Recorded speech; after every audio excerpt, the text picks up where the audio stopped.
అనగనగా ఒక ఊరిలో చంద్రయ్య పూలమ్మ అనే దంపతులు ఉండేవారు. వారికి సొంత ఇల్లు పొలం ఏమీ లేకపోవడంతో గ్రామం బయట ఉన్న ఒక చెట్టు కింద నివాసం ఉండేవారు. గ్రామంలోకి వెళ్లి ఆ ఇంట్లో ఈ ఇంట్లో పనిచేసి పొట్ట నింపుకునేవారు. అలా కొంతకాలం గడిచింది. ఒకరోజు ఏదైనా పని దొరుకుతుందేమోనని చంద్రయ్య భార్యతో కలిసి ఊర్లోకి బయలుదేరాడు. అలా గ్రామంలోకి వెళుతుండగా ఆ గ్రామం మునసబు గారు పొలాన్ని కోయిస్తూ కనిపించారు. చంద్రయ్య మునసబు గారితో ఇలా అన్నాడు, అయ్యా, ఏదైనా పనిపిచ్చి కొంచెం అన్నం పెట్టండి చాలు అని అడగటంతో పొలం కోసే పని చెయ్యమని చంద్రయ్యకి చెప్పాడు. చంద్రయ్య తన భార్యతో కలిసి పొలం పనులన్నీ చకచకా చేశాడు. చంద్రయ్య అతని భార్య వీళ్ళిద్దరి పనితనం చూసి మునసబు గారు చాలా సంతోషించారు. ఒక వారం రోజులకి సరిపడా వడ్ల గింజల్ని చంద్రయ్యకి ఇచ్చాడు. అది చూసి చంద్రయ్య చాలా సంతోషించాడు. భార్యతో ఇలా అన్నాడు, మనం ఇన్ని రోజుల నుంచి ఎక్కడ పని చేసినా మనకి ఏ రోజుకి ఆ రోజు మాత్రమే తినటానికి గింజలు దొరికేవి. ఇప్పుడు మనకు ఆ దేవుడే మన మునసబు గారి రూపంలో వచ్చి వారం రోజులకి సరిపడా ఆహారాన్ని మనకిచ్చాడు అని అనటంతో పూలమ్మ ఇలా అంటుంది, మనకు మంచి రోజులు వస్తున్నాయి. వీటిని చాలా జాగ్రత్తగా దాచుకుందాం. మనకి పని దొరకనప్పుడు తినడానికి ఉపయోగపడతాయి అని అనటంతో చంద్రయ్య దానికి సరేనన్నాడు. అలా కొంతకాలం గడిచింది. ఒకరోజు చంద్రయ్య కట్టెల కోసం అడవిలోనికి వెళ్ళాడు. అక్కడ అతనికి ఒక వ్యక్తి కింద పడిపోయి కనిపించాడు. చంద్రయ్య ఏం జరిగిందోనని అతన్ని పరికించి చూశాడు. ఒక పాము అతన్ని కరిచి పుట్టలోనికి వెళ్లిపోయింది. చంద్రయ్య వెంటనే వెళ్లి ఏవో ఆకులు తెచ్చి పాము కరిచిన చోట వేసి అతనికి సపర్యలు చేశాడు. కొంత సమయం తర్వాత ఆ వ్యక్తి కోలుకున్నాడు.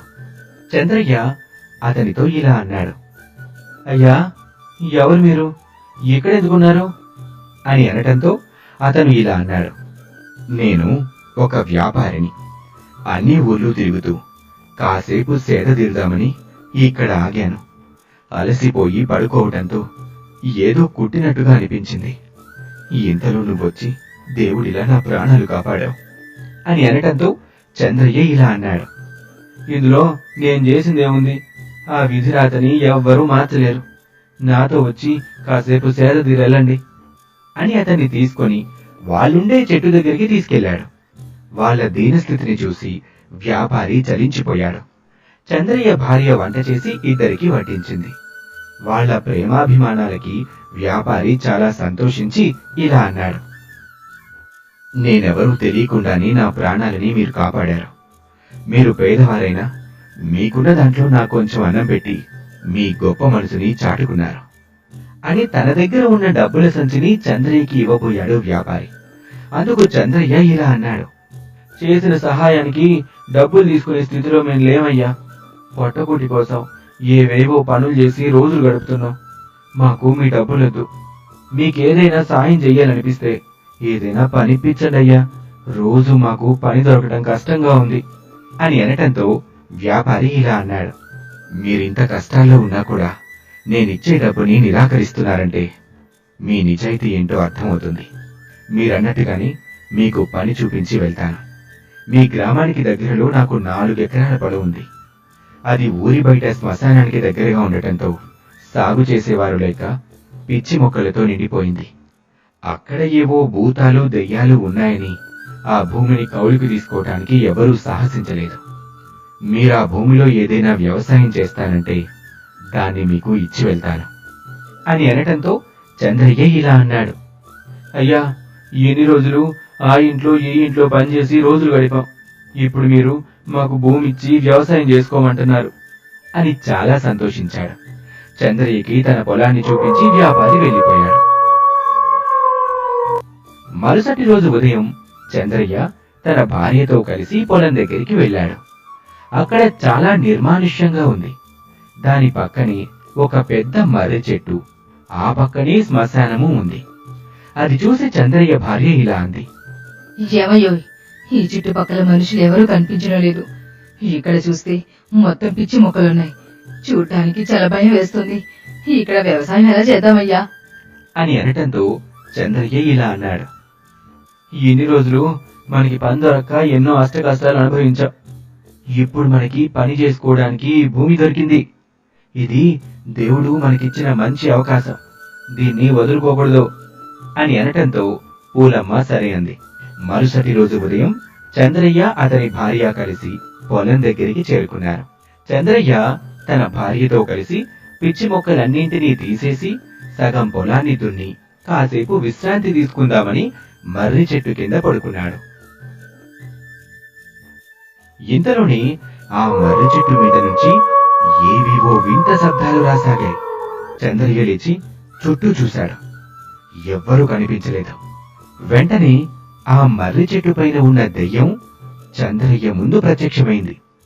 చంద్రయ్య భయపడలేదు. దెయ్యం చంద్రయ్యతో ఇలా అంది. ఎవరు నువ్వు? ఇక్కడికి ఎందుకొచ్చావు? నేను ఎన్నో రోజులుగా ఈ మర్రి చెట్టు పైన నివాసం ఉంటున్నాను. ఇక్కడికి మనుషులు ఎవరు రాకపోవడంతో నేను చాలా హాయిగా ఉన్నాను. ఇప్పుడు నువ్వు ఈ చెట్టు పక్కన ఉన్న పొలాన్ని చదును చేసి పంటలు పండిస్తే మనుషులందరూ వస్తారు. అప్పుడు నాకు ఈ చెట్టు కూడా దక్కకుండా పోతుంది. నువ్వు మర్యాదగా ఇక్కడి నుండి వెళ్ళిపో, లేకుంటే నిన్ను చంపేస్తాను అని అనటంతో చంద్రయ్య ఇలా అంటాడు. నేను చాలా పేదవాణ్ణి. ఇన్ని రోజులు పూట కూడా గడవక ఏ పని దొరక్క చాలా కష్టాలు అనుభవించాను. ఇప్పుడు నాకు ఒక మహానుభావుడు ఈ పొలాన్నిచ్చి పంట పండించుకోమని చెప్పి వెళ్ళిపోయాడు. నా జీవితంలో నాకు వచ్చిన మొదటి అవకాశం ఇది. దీన్ని నేను వదులుకోలేను. నువ్వు చంపినా కొట్టినా సరే నేను ఇక్కడి నుంచి వెళ్ళను. నాకిప్పుడు ఈ భూమి ఆధారం అని అనటంతో ఆ దెయ్యం మనసులో ఇలా అనుకుంటుంది. వీడెవడో మహా మొండోడిలా ఉన్నాడు. వీడికి ఏదో ఒకటి చెప్పి ఇక్కడి నుండి పంపించేయాలి అని బాగా ఆలోచించి ఇలా అంటుంది. నువ్వు బాగా పేదవాడివి కనుక ఇక్కడ నువ్వు పంట పండించుకోవడానికి నేను ఒప్పుకుంటున్నాను. కాని ఒక షరతు, నువ్వు వేసిన పంటలో భూమి పై భాగంలో పండింది నాకివ్వాలి. భూమి లోపలున్నది నువ్వు తీసుకోవాలి అని అనటంతో చంద్రయ్య దానికి సరేనన్నాడు. చంద్రయ్య బాగా ఆలోచించి మరునాడు ఉదయం పొలాన్ని దున్ని వేరుశనగ పంట వేశాడు. అలా కొంతకాలం గడిచింది. పంటను జాగ్రత్తగా చూసుకోవటం వల్ల వేరుశనగ పంట ఏపుగా పెరిగింది. దెయ్యం చెప్పినట్టుగానే భూమిపైన చెట్లని దెయ్యానికిచ్చి భూమి లోపల పండిన వేరుశనగ గింజల్ని చంద్రయ్య తీసుకున్నాడు. దాంతో దెయ్యానికి కోపం వచ్చింది. ఇదేంటి అని ప్రశ్నించింది. అప్పుడు చంద్రయ్య ఇలా అన్నాడు.